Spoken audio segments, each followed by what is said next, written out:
बड़ा बाजार में नवनिर्मित अग्रसेन भवन के लोकार्पण कार्यक्रम में पहुंचे हेल्थ मिनिस्टर श्याम बिहारी जायसवाल ने उपस्थित अग्रवाल समाज को संबोधित कर चिरमिरी के चहुमुखी विकास होने का विश्वास दिलाया। इस दौरान उन्होंने कहा कि आप लोगों ने मुझे एक बार फिर विधायक बनाया है और विष्णुदेव सरकार ने स्वास्थ्य मंत्री का जिम्मा दिया है। अपने विधानसभा के साथ साथ स्वास्थ्य के क्षेत्र में पूरे प्रदेश का जिम्मा है और इसलिए मैं पूरी ईमानदारी के साथ 18-18 घंटे काम कर रहा हूं ताकि क्षेत्र और प्रदेश का विकास हो सके। उन्होंने आगे कहा कि मैं चिरमिरी में पढ़ा हूं, इसलिए चिरमिरी के हालात को बेहद नजदीक से समझता हूं।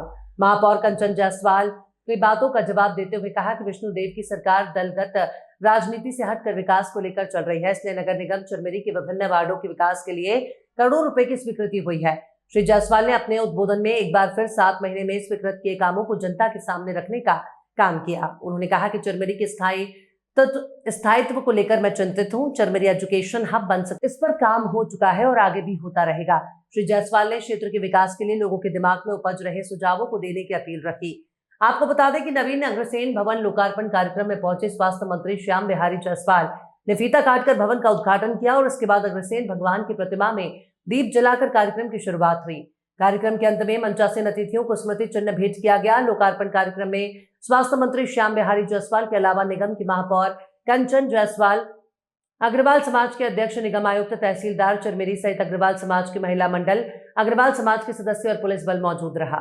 काम बताइए और विकास के लिए सब करते रहेंगे और दलगत भावना से दूर हर क्षेत्र में हम लोग, जैसा कि महापौर जी ने कहा है, उन्होंने कोई ऐसा कभी नहीं पैदा किया। जो भी हमने प्रस्तावित किया है उसको उन्होंने पास करके उसको स्वीकृति दिया है और निश्चित रूप से जो ऑडिटोरियम है उसको भी हम लोग स्वीकृत करेंगे, क्योंकि अभी बताने को बहुत लंबा चौड़ा है। आप लोग भी थक जा रहे हैं सुनते सुनते।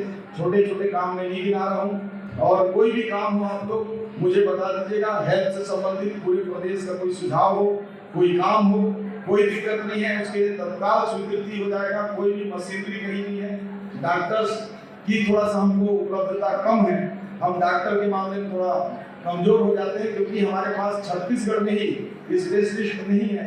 इसलिए राज्य के बाहर से भी हम बातचीत कर रहे हैं और आने वाले समय में ये चिरमिरी एक बहुत अच्छा चिरमिरी होगा। लाइवलीहुड कॉलेज जो बंद हो चुकी है उसको भी फिर से हम चालू करेंगे, लेकिन चिंता करने का आवश्यकता नहीं है। आत्मानंद विद्यालय चलते रहेंगे, उनकी व्यवस्था हम अलग भवन में करेंगे या फिर उसी भवन में जब तक नया भवन नहीं बन जाता है आत्मानंद की, तब तक उसको चलाएंगे। लेकिन मेरी इच्छा लाइवलीहुड को चालू करना है, उसको हम भविष्य में चालू करेंगे ही करेंगे, ताकि यहाँ के लोगों को प्रशिक्षण देकर स्वरोजगार की ओर पैदा कर सकें। और आप लोगों से भी महिला मंडल से अनुरोध करता हूँ कि आप लोगों को समूह बनाने में मदद करिए। उनकी हम ट्रेनिंग कराएंगे, उनको हम फाइनेंशियली बैंक से पैसा दिलाएंगे और उनसे जो प्रोडक्ट हैं उसको सरकारी चीजों में खरीदी कराएंगे। जैसे हेल्थ में हम सैकड़ों करोड़ का केवल हेल्थ में खरीदी करते हैं, इस चीज का फिनाइल, सैनिटरी पैड, छोटे छोटे उपकरण का। आंगनबाड़ी विभाग में हमारा सप्लाई होता है, शिक्षा विभाग में होता है, कई चीज ऐसे हैं जो सरकारी उपक्रम में सप्लाई होते हैं। तो ऐसे समूहों को प्रशिक्षित करके हम छोटे छोटे ग्रुप को काम देंगे। मुझे लगता है कि बेरोजगारी की समस्या दूर होगी। और पुनः मैं, क्योंकि समय ज्यादा हो गया है और मैं कोई पॉलिटिकल बात नहीं किया हूँ, जो हो रहा है किसी को आपको बताया हूँ। कुछ काम अभी और छूट गए होंगे तो फिर मिलेंगे तो बातचीत करेंगे। और समय में ब्लड बैंक के रूप में भी हम चिरमिरी में इसको विस्तारित करके ब्लड बैंक बनाएंगे। अभी जो है वो ब्लड बैंक नहीं है, ब्लड स्टोरेज है, लेकिन वो भी खराब पड़ी थी। तो अभी परसों आया था तो फ्रिज वगैरह चालू है। तो आप सब लोग भी जो सुझाव हो बताइएगा। साथ ही चिरमिरी के लिए जो हॉर्टिकल्चर की बातचीत थी उसको भी, क्योंकि भारत सरकार इसको अनुमति देता है और माननीय नरेंद्र मोदी जी को धन्यवाद दूंगा, क्योंकि हमारे सेंट्रल के मुखिया हैं। हॉर्टिकल्चर कॉलेज की भी अनुमति दे दी है और विधिवत जो है हॉर्टिकल्चर कॉलेज जो है चालू होगा और उसके भवन की भी स्वीकृति मिल गई है, उसके भी टेंडर प्रक्रिया जल्द चालू होंगे। और हॉर्टिकल्चर कॉलेज के साथ जो केवीके होता है, कृषि विज्ञान अनुसंधान केंद्र, उसकी भी स्वीकृति जो है अपेक्षित है, वो भी पूर्ण क्षेत्र में बनेगा। राधेश्याम, कोई दिक्कत नहीं, दोनों एक जगह नहीं। साथ ही पॉलिटेक्निक कॉलेज के लिए भी, इसके लिए भी भारत सरकार की अनुमति लगता है, क्योंकि इसमें भी ऑल इंडिया कोटा और स्टेट कोटा होता है। तो इसकी भी अनुमति मई में मिल गई है। विधिवत जो पॉलिटेक्निक के क्लास इस वर्ष से चालू संभाल चालू हो गए हैं, कहना चाहिए एडमिशन तो हो रहा था, और उसके लिए भी भवन की स्वीकृति हो गई है।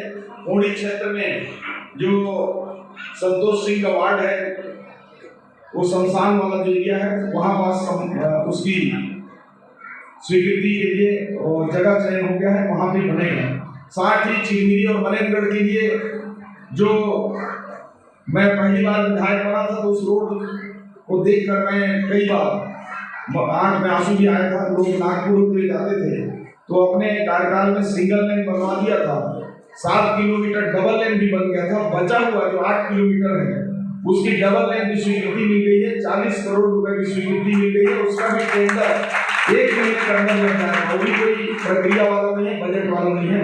उसकी वित्तीय स्वीकृति के लिए भी फाइनल टेबल में गया है, वित्त मंत्री से बात हो गया है। तो मुझे लगता है चिरमिरी मनेंद्रगढ़ की दूरी समाप्त हो जाएगी और बहुत प्रतीक्षित रेलवे लाइन, जिसको पहला कार्यकाल में मैंने प्रयास किया था, और चूंकि सरकार आते हैं जाते हैं तो सरकार अपनी पॉलिसी बनाते हैं। अब किन्हीं कारणों से पिछले सरकार को बजट नहीं मिल पाया था, उसके 241 करोड़ रुपए का जो नागपुर से 12 रोड पूरी ट्रेन चिरमिरी से आएगी। एक हाईटेक रेलवे स्टेशन कोड़ी क्षेत्र में बनेगा, जहां पास में होगा जीएम कॉम्प्लेक्स और मोहन नगर के आसपास संभावित है। एक hi tech railway station New Chirmiri Hills SSB नाम से हम लोग प्रस्तावित करेंगे। पूरी की पूरी ट्रेन यहाँ से जाएंगी और आने वाले समय में बिलासपुर की जो ट्रेन है उसको भी दुर्ग और उसके आगे नागपुर तक की मैंने अभी रेल मंत्री जी से मांग किया है, गया था। तो उम्मीद है कि जो हमारा चिरमिरी बिलासपुर ट्रेन है वो दुर्ग तक चलेगी। इसके लिए भी मैं प्रयास करता हूँ। जिला हॉस्पिटल वहाँ जाएगा तो हॉस्पिटल को हम बंद नहीं करेंगे, उसमें 2-3 विभाग के सुपर स्पेशलिटी डाल देंगे, ताकि यहाँ पर 2-3 विभाग के ही जो इलाज है वो सरप्लस ढंग से होते रहे और यहाँ कभी स्थायित्व को कोई फर्क न पड़े। मैं बताना चाहूँगा कि हेल्थ मिनिस्टर होने के नाते मैं प्रयास कर रहा हूँ कि स्वास्थ्य की सुविधाओं में कहीं कोई दिक्कत ना हो, और विगत 8 महीनों में पूरे जिले के लिए 80 सुपर डॉक्टरों की नियुक्ति हमने पूरे कोटाडोल से लेकर खड़गवा से लेकर चिरमिरी मनेंद्रगढ़ के लिए हमने किया है। और बड़ा बाजार में भी हमारे एमडी मेडिसिन लगता है ज्वाइन कर लिए होंगे, एनेस्थीसिया के ज्वाइन कर लिए हैं, नए सीएस की भी नियुक्ति कर दी है, परंतु आ नहीं पा रहे हैं तो हम नहीं आएंगे तो और दूसरा विकल्प देखेंगे। और लगभग 6-7 डॉक्टर भी नए और एमबीबीएस के ज्वाइन किए होंगे। एक रेट का आंकड़ा तो नहीं है मेरे पास, लेकिन पर्याप्त डॉक्टरों की नियुक्ति हम कर रहे हैं। 6 बता रहे बालू चाचा, तो 6 के लिए भी ताली बजा दीजिए डॉक्टरों के लिए, क्योंकि आजकल डॉक्टर खोजना बहुत कठिन काम होता है। लेकिन मैं प्रयास कर रहा हूँ कि कहीं से डॉक्टरों को पूरे प्रदेश में उपलब्धता कर सकूं। यहाँ के स्थायित्व और विकास के लिए मैं हेल्थ में चल रहा था तो हेल्थ में ही बात करता हूँ। आने वाले समय में चिरमिरी में नर्सिंग कॉलेज हम खोलेंगे। इसको या तो मेरा घोषणा समझिए, या तो वादा समझिए, या तो इसको मेरी जानकारी समझिए। ये बिना मांगे मेरे दिमाग में नर्सिंग कॉलेज इसी वित्तीय वर्ष में जो मार्च का बजट है उसमें नर्सिंग कॉलेज की स्वीकृति हो जाएगा। साथ ही साथ इसको एजुकेशन के हब बनाने के लिए लाहड़ी कॉलेज में भी जब मैं विधायक बना था तो 4 विषय में पीजी था। विधायक बनने के बाद मैंने 5 विषय में या 4 विषय में, कितने विषय में आ जाए, अभी 8 में चल रहा है, 4 विषय में नहीं 5 में पीजी डीसीए करके 5 हो जाएगा। बीसीए और पीजी डीसीए भी खुलवाया, 5 विषय में खुल गया पीजी पिछले कार्यकाल में, ऐसे करके 9 हो गया। और फिर अभी इस कार्यकाल में 3 विषय की स्वीकृति मैंने कराई है, तो पूरे सरगुजा संभाग में शायद नहीं है। फिजिक्स और मैथ्स का जो है यहाँ पे पीजी की कक्षाएं चालू हो जाएंगी। और आने वाले समय में लाहड़ी कॉलेज भी एक भव्य स्वरूप लेकर अपने आगे की ओर बढ़ेगा। प्रोफेसर कॉलोनी के लिए भी हमने बातचीत एससीसीएल से सीआरसार से कर रहे हैं, उसके लिए कलेक्टर को मैंने निर्देशित किया है।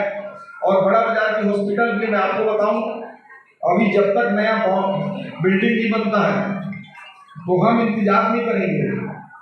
आपको खुशी होगा जानकर कि बड़ा बाजार हॉस्पिटल के 8 करोड़ रुपए का सीटी स्कैन मशीन भी मैंने स्वीकृत कर दिया है।